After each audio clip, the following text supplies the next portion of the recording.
प्रत्याशी हैं विधानसभा के निर्दलीय है, वो भाजपा के कार्यकर्ता रह चुके, पूर्व विधायक भी भाजपा के, उन्हें 6 वर्षों के लिए निष्कासित कर दिया। ये पहले आपके माध्यम से मैं कस्बा और पूर्णिया की सारी जनता को छठ पूजा की ढेर सारी बधाई। अब आपके सवाल पे आते हैं जी। देखिए, आपको 20 साल पहले का बिहार याद करना पड़ेगा। अगर आप जब कोई सवाल करते हैं 20 साल पहले क्या था बिहार में, एनडीए मतलब विकास।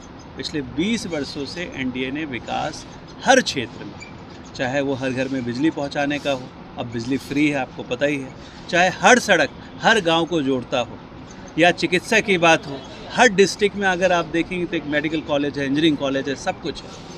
अब आपकी बात आती है, हमारे सीनियर लीडर हैं, बहुत कर्मठ रहे हैं, बट ये सोचना होगा जनता को कि 2010 में जब बिहार में एनडीए का आंधी था तब वो नहीं जीत पाए, कहीं न कहीं कुछ तो कमी रही होगी। 2015 में पार्टी ने उनको फिर टिकट दिया, 2015 में भी वो हार गए। अब पिछले, जहाँ तक मेरा जानकारी है, हो सकता है गलत हो, मैं जहाँ तक जानता हूँ पिछले 30 वर्षों से वो चुनाव लड़ रहे हैं और कहीं न कहीं जनता उनसे कन्विंस नहीं हो पा रही। पिछले 15 सालों से क्या एक व्यक्ति विशेष से पार्टी तो नहीं चलेगा? कस्बा का विकास देखना है या व्यक्ति का विकास देखना है? पिछले 15 वर्षों से अगर आप देखते हैं तो कस्बा में कई ऐसी सड़कें हैं, आप अगर मैं 9 दिन में बता सकता हूं, मैंने जितना घूमा है उसमें हर जगह कई जगह गड्ढे दिखे। ऐसी बहुत सारी कमी है जो कस्बा विधानसभा में एक प्रतिनिधि कर सकता था। तो ये इसका दोषी कौन है?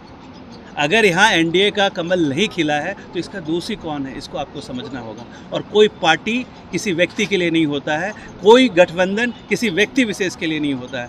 पार्टी उस विकास चाहती है, उस क्षेत्र के लिए होता है, और नेता क्षेत्र के लिए होता है। मैं, जैसा आप जानते हैं, राजनीति में मैं नया आया हूँ, मुझे इसका कोई अनुभव नहीं है, बट ये मैं अपना व्यक्तिगत हूँ। अगर मेरी बातें उनको बुरी लगी तो उनके लिए क्षमा, मैं तो उनको कहूँगा वो एक ऐसे उम्र होता है जब आपसे अगर जनता कन्विंस नहीं है तो आप अपना समय बर्बाद ना करें, लोगों को भ्रमित ना करें, और कस्बा की जनता को कम से कम विकास से दूर रखने का कार्य ना करें। आप, कई बार मेरे मन में ऐसा ख्याल है, मेरे सवाल है जो मैंने उनसे किया नहीं, मेरा व्यक्तिगत उनसे बहुत ज़्यादा परिचय है नहीं, कि आखिर जब हम मान रहे हैं कि मैं हार रहा हूँ, बार बार हार रहा हूँ, तो आप दूसरे को जिताने के लिए क्यों मेहनत करते हैं? हम लोगों को इस बार पूरी तरह एकत्रित होकर कस्बा के लिए वोट करना है। और मैं सारे मतदाताओं को एक ही बात कहूँगा, कोई भी पार्टी से कोई भी कैंडिडेट आता है, अगर वो 5 साल में काम नहीं करता है तो आप उसको उसके खिलाफ वोट दीजिए, एनडीए के लिए दीजिए और विकास के लिए दीजिए। बस इतना ही कहना चाहूँगा, और कोई सवाल तो बताइए।